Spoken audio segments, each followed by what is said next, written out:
mendapatkan kekuatan, keberanian, dan kepercayaan diri dari setiap pengalaman di mana kamu benar-benar berhenti untuk merasa takut. Eleanor Roosevelt. Kutipan tersebut memiliki makna bahwa dalam berbicara di depan umum, seseorang akan membangun kekuatan, keberanian, dan kepercayaan diri atau self-confidence melalui pengalaman-pengalaman di mana dia berani menghadapi ketakutan yang tiba-tiba muncul, takut salah, takut gagal, atau takut berbicara di depan orang banyak. Om Swastiastu. Assalamualaikum warahmatullahi wabarakatuh. Shalom, namo buddhaya, salam sejahtera untuk kita semua. Perkenalkan, saya Niwayan Kartini, seorang guru bahasa Inggris di SMA Negeri 2 Semarapura. Karena kegemaran saya membaca puisi, berpidato, dan berdebat, itu yang memotivasi saya untuk mengampu ekskul public speaking di SMA Negeri 2 Semarapura. Berliterasi bukanlah hanya fokus pada kegiatan menulis saja, akan tetapi melibatkan kegiatan berbicara. Banyak sekali murid SMA Negeri 2 Semarapura belum fasih dan lugas dalam berkomunikasi sehari-hari. Mereka masih ragu, takut dan malu dalam menyampaikan ide mereka kepada orang lain, khususnya kepada guru. Contoh kecil yang bisa dilihat adalah ketika guru meminta mereka untuk menjawab pertanyaan yang dilontarkan dengan menggunakan kata-kata sendiri. Mereka malu, bingung harus menggunakan kata-kata apa. Sehingga seringlah komunikasi itu tertunda hanya karena tidak ada respon yang spontan dari murid.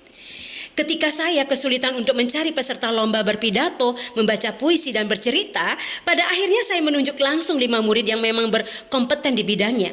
Saya pun terus mendampingi dan membina. Gayung pun bersambut, semua murid yang saya bina keluar sebagai juara. Waktu pun berjalan, akhirnya saya dan 5 orang murid dirangkul oleh ekskul jurnalistik selama kurang lebih 1 tahun. Di sini saya diminta untuk membantu divisi presenter dan divisi debat. Saya mengenal lomba debat pertama kali yaitu pada saat masih tergabung di ekskul jurnalistik. Banyak sekali perlombaan-perlombaan dan pelatihan-pelatihan yang dilaksanakan di ekskul jurnalistik, sehingga pembina ekskul jurnalistik menyarankan saya untuk membentuk ekstra baru dengan memasukkan divisi debat di dalamnya. Akhirnya banyak murid yang sudah tergabung di ekskul jurnalistik ingin bergabung lagi dengan ekskul baru yang saya rencana akan bentuk. Saya dan murid masih berkebingungan untuk mencari nama ekskul apa yang cocok dengan divisi-divisi yang sudah dimiliki. Setelah beberapa melalui pertimbangan masukan dan melihat berbagai kendala-kendala yang dialami, akhirnya diputuskanlah untuk memakai nama public speaking sebagai nama ekskul yang baru. 8 tahun silam, tepatnya pada tanggal 9 Mei 2017, public speaking lahir yang merupakan salah satu ekskul besar adik kandung dari ekskul jurnalistik. Penambahan peserta anggota public speaking pun terjadi, walaupun tidak secara signifikan, yaitu berkisar antara 7-10 orang murid. Itu pun anggotanya masih tergabung dalam ekskul jurnalistik. Perjalanan yang dilalui oleh ekskul public speaking tidaklah terlalu mulus. Sering terjadi permasalahan pembagian waktu dan pelaksanaan tanggung jawab dari murid-murid yang tergabung ke dalam kedua ekskul ini. Untuk meminimalisir permasalahan dan fokus kerja yang lebih baik, saya meminta murid untuk memilih salah satu ekskul. Dengan beranggotakan 10 orang murid, tidaklah menyurutkan semangat untuk terus berprestasi. Seiring berjalannya waktu, kemampuan berbicara 10 orang murid pun semakin hari semakin bagus. Ditambah lagi dengan mental berbicara di depan umum yang semakin kuat. Itu ternyata menjadi daya tarik tersendiri bagi murid lainnya, sehingga dapat menarik keinginan mereka untuk bergabung pada ekskul ini. Sehingga setiap tahunnya peningkatan jumlah anggota pun semakin bertambah, walaupun tidak terlalu melonjak dengan drastis. Dari beranggotakan 10 orang bertambah menjadi 17 orang. Ekskul public speaking dari awal terbentuknya sudah memiliki 4 divisi, yaitu divisi pidato, divisi puisi, divisi presenter, dan divisi debat. Latihan keempat divisi itu pun dilakukan serentak di waktu yang bersamaan dengan menggunakan ruang kelas sebagai tempat latihan, sehingga mempermudah saya untuk masuk secara bergantian ke masing-masing divisi. Dalam hal ini saya menggunakan metode ARC, aktif, reflektif, kreatif. Aktif yaitu murid secara langsung terlibat dalam aktivitas berbicara, latihan, dan simulasi. Saya selalu mewajibkan semua peserta harus aktif dan terlibat. Reflektif yaitu mengajak murid untuk merenungkan pengalaman berbicara mereka, menyadari kekuatan dan kelemahan masing-masing untuk bisa diperbaiki lagi. Kreatif yaitu melibatkan berbagai teknik dan ekspresif seperti pengembangan gestur, mimik, pemilihan kata dan bahasa yang tepat agar penyampaian lebih hidup dan menarik.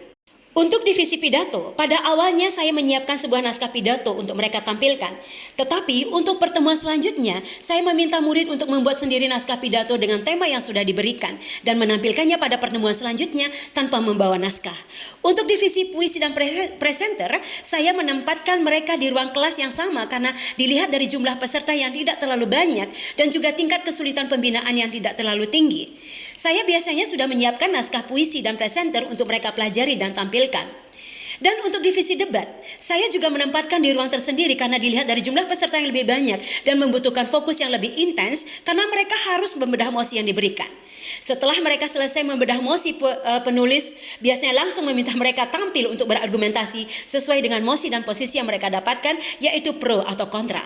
Setelah keempat divisi tampil, saya mengumpulkan mereka untuk diberikan evaluasi. Setelah melihat penampilan mereka, saya selalu memberikan feedback terhadap penampilan mereka. Dengan berbekal teori penerapan model ARC, latihan yang rutin setiap jam ekskul membuat semangat murid public speaking untuk berprestasi tidak pernah kendur, bahkan mereka sangatlah antusias untuk mengumpulkan pundi-pundi prestasi setiap tahunnya. Banyak sekali prestasi-prestasi yang sudah mereka torehkan, baik di tingkat kabupaten, provinsi, nasional, bahkan internasional.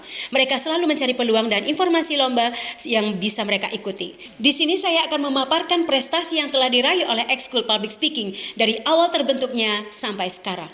Dari sebelum terbentuknya ekskul public speaking di tahun 2017, prestasi Puspresnas telah diraih, yaitu tepatnya di tahun 2016 Piala Bergengsi LDBI Lomba Debat Bahasa Indonesia tingkat provinsi hadir di Semadara, yaitu sebagai juara 2 LDBI Provinsi Bali. Selanjutnya hadir sebagai hadiah di ulang tahun lahirnya public speaking, yaitu tahun 2017 seorang murid Semadara dari ekskul public speaking menjadi wakil Provinsi Bali dalam ajang baca puisi FLS 2N tingkat nasional yang diselenggarakan di Kota Kupang, Nusa Tenggara Timur. Setahun kemudian pada tahun 2018, public speaking Semadara menorehkan prestasi di tingkat provinsi, yaitu sebagai juara 1 FLS 2N baca puisi dan secara otomatis sebagai wakil Provinsi Bali FLS 2N tingkat nasional yang diselenggarakan di Provinsi Nanggru Aceh Darussalam. Pada tahun 2019, public speaking Semadara berhasil menjadi wakil Provinsi Bali dalam ajang LDBI dan NSDC National School Debating Championship tingkat nasional yang diselenggarakan di Banjarmasin, Kalimantan Selatan, dan Bali berada di posisi 6 besar untuk LDBI nasional.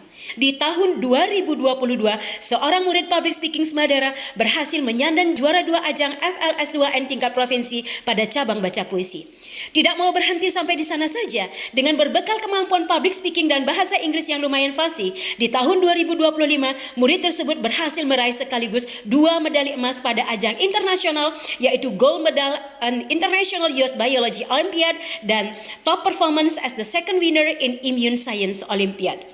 Gaung positif ekskul public speaking Semadara menyebar luas tidak hanya di kalangan murid intern di sekolah saja, akan tetapi sampai di lingkungan masyarakat. Hal ini dibuktikan dengan adanya penambahan jumlah peserta yang meningkat signifikan, yaitu mencapai jumlah 100 orang lebih. Hal ini lainnya adalah adanya kepercayaan dari guru-guru lintas ekskul dan dinas-dinas setempat untuk menggunakan penulis dan murid public speaking menjadi juri dan bahkan pemateri dalam suatu event. Beliau adalah sosok yang humble, aktif, dan merupakan ahli dari public speaking. Beliau merupakan sosok guru yang berprestasi, inspiratif, dan berdedikasi tinggi dalam dunia pendidikan. Kami di Besangkangin khususnya kami sangat rasakan karena anak-anak yang bersekolah di sekitaran kami banyak yang sudah berhasil melalui ekstrakurikuler yang diberikan oleh Miss Kartini. Ini menunjukkan adanya kepercayaan yang kuat dari masyarakat maupun dinas.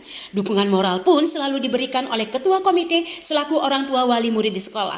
Hal ini dibuktikan dengan adanya dukungan dan persetujuan dalam mengikuti berbagai kegiatan maupun perlombaan. Salah satunya adalah disetujunya workshop tentang public speaking. Dan rintangan juga banyak menghadang selama 8 tahun saya mengampu ekskul ini. Misalnya, sulitnya mencari murid yang memiliki rasa percaya diri akan kemampuan sendiri, kemudian latihan keempat divisi di waktu yang bersamaan, dalam penerapan metode ARC yang benar-benar membutuhkan kesabaran, kemudian antusiasme murid yang semakin hari semakin melonjak, kemudian kompetisi public speaking yang memerlukan biaya besar, dan proses pembinaan ekskul yang memerlukan waktu panjang, akhirnya semua dapat teratasi dengan adanya dukungan berbagai pihak. Ternyata, melalui proses yang panjang, melelahkan, dan membutuhkan kesabaran yang tinggi, akhirnya, hampir 200 trofi terkumpul dari awal terbentuknya public speaking hingga sekarang.